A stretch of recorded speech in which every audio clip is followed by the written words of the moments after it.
It's one of those things that we say we do often, and we say we think about it all the time, but in reality, I think we tend to increasingly take it for granted. So it's why I believe that one of the most important questions that you could ask your friends, family, or even a stranger sometimes is, what was the last thing you changed your mind on? I've been thinking about this question for a while now, and I've been enjoying kind of just experimenting with this question in my various personal relationships. I think mostly just because I've always been interested in the wide variance of how people come to shape their beliefs over time. So, frankly, I just want to spend a little bit of time explaining why I think this question is so important and the kinds of multifaceted conversations it can open up, and also just why I think this question is just so beautiful in its multiple utilities.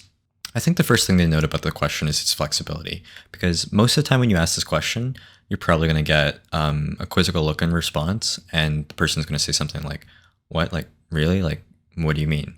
And then the nice thing is you kind of get the option to take it wherever you want from there. Like, for instance, you can just say, "Oh, just pick anything, doesn't really matter." Or you can say, "You can try for something more substantial." Or if you're really evil and malevolent like me, you can say, "It's up to you," and then just harshly judge them any which way if their answer is lame. And the second reason I like this question is because of its depth. The question is basically whatever both parties want to make out of it. It can range from anywhere as innocent to how the person changed their last takeout order, all the way to maybe they think political violence is acceptable now, as long as the dude is hot. But the main point is, as long as the person is willing to engage, there are a lot of follow ups you can ask about the reasons why they changed their mind, for instance.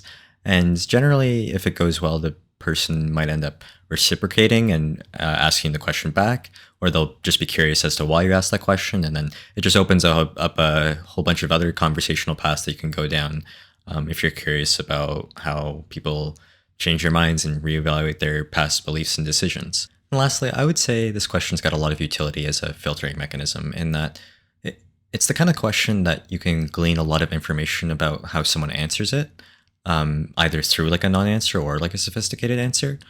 I think it's a good way to tell whether or not you're dealing with a robot, because it's possible that the person in front of you is actually like a clay golem that's never actually changed their mind on anything or is set in their programmed beliefs. It's also possible that you brought up the question at the wrong time or something, and the person might resent you for asking a tough question. But most of the time, I think the person on the receiving end generally appreciates the interest and whimsy of the question. Either way, I think most of the question is dependent on how you present it. Of course, it's easier with friends or family over a stranger, but I also do think this question's got utility as an icebreaker or when you're not really sure where to steer the conversation. I would just say it's low risk, high reward, and helps you filter through the kinds of conversations you want to have. So it's a useful tool to have in a conversational arsenal. With all that said, I think it'd be a little unfair of me to continue on without answering my own question. So I'll get to what I really want to ramble about, which is how I changed my mind on something that I care a lot about. Um, I'm the son of someone that ran for the Green Party, municipally and provincially in Canada. So basically, for as long as I can remember, I think I've always thought that climate change is the number one threat, is the crisis to be addressed. But honestly, after like growing up and like doing my own research, um,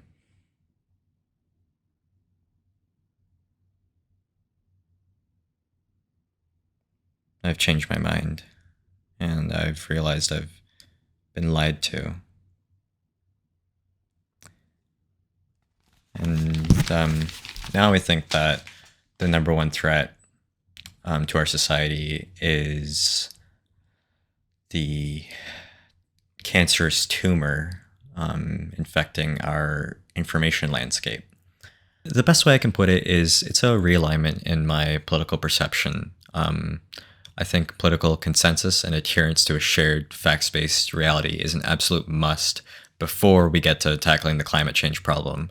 And it's not to say that you can't do both at the same time, but I basically see Here's a better way to put it. If I could snap my fingers um, and take us to net zero emissions like right now, or replace the current sensational algorithms with the mythical one that all the free speech advocates say exists, where truth actually rises to the top and people respect journalists and fact finders, I would choose the latter because I think the information problem is far greater.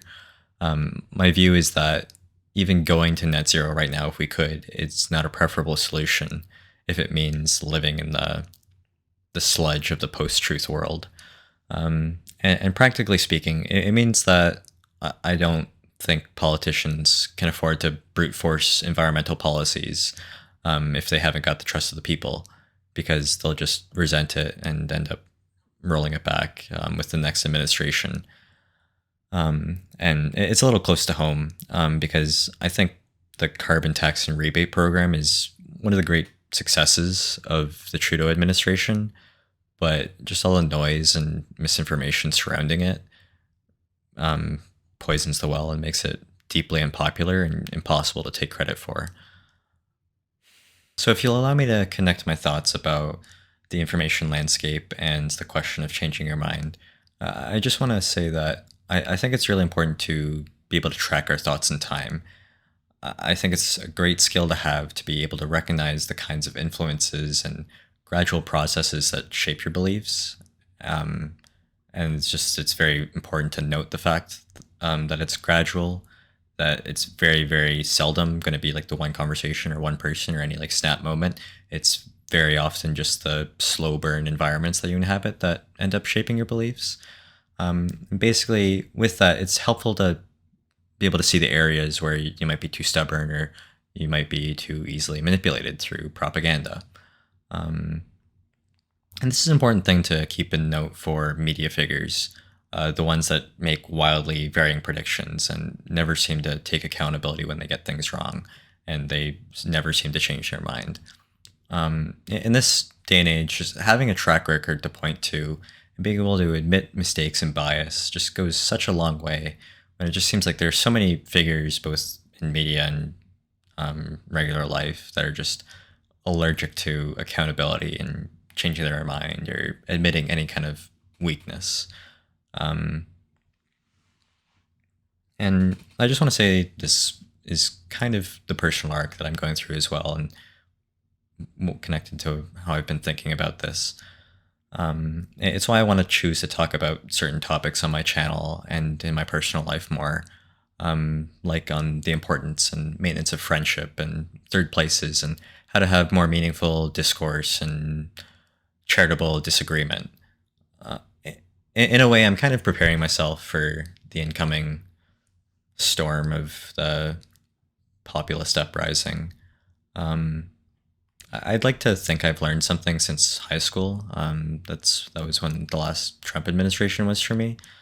Um, and last time I think I was just way too drawn in by every detail and scandal and incoherence. I was the loser that um, doom scrolled and hit refresh on Google News 70 times a day, and now I've basically got it down to 20 for other reasons.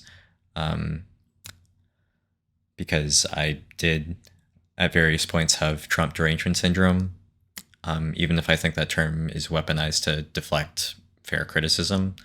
And even now, I'm feeling that vortex pulling at me with all the crazy cabinet picks and MAGA infighting, for instance. But basically, I just want to say that I want to try and lay these ideas and thoughts out now, like in public, so I can kind of point back to them. Because I just want to become more conscious, as I kind of have already, of my media consumption and being more selective in the battles that I want to fight, what I want to talk about. Um, I want to find the bigger, boring pictures and find ways to make them interesting through art and articulation. And this all branches into a core conviction that I have. It's actually one of the few things that I hope I never end up changing my mind on. And that is that as you become more aware of the processes and influences that shape your own mind, you become more aware of how to convince and move other minds. And this is the idea that I've been really fixated with recently. And I just want to draw this line in the sand for myself and others in this public YouTube video, um, to be able to see how I get to progress in the future. And hopefully, I'll be able to look back and be proud of some of the things that I've been able to teach and learn from my other influences and my friends and family.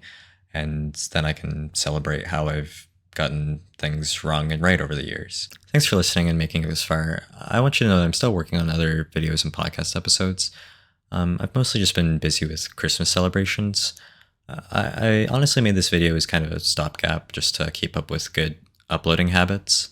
I didn't want to get too scared of staring at the camera or the upload button, just because if I wait too long, sometimes I'll just get in the perfectionist loop and be searching for something that I'll never attain. So it's important that I can just remain consistent with this kind of thing.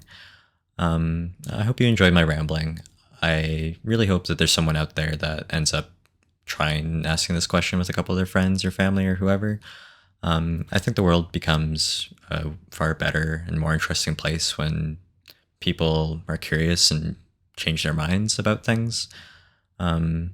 So if you do end up trying it, I hope you comment and let me know how it goes. And I'll see you in the new year.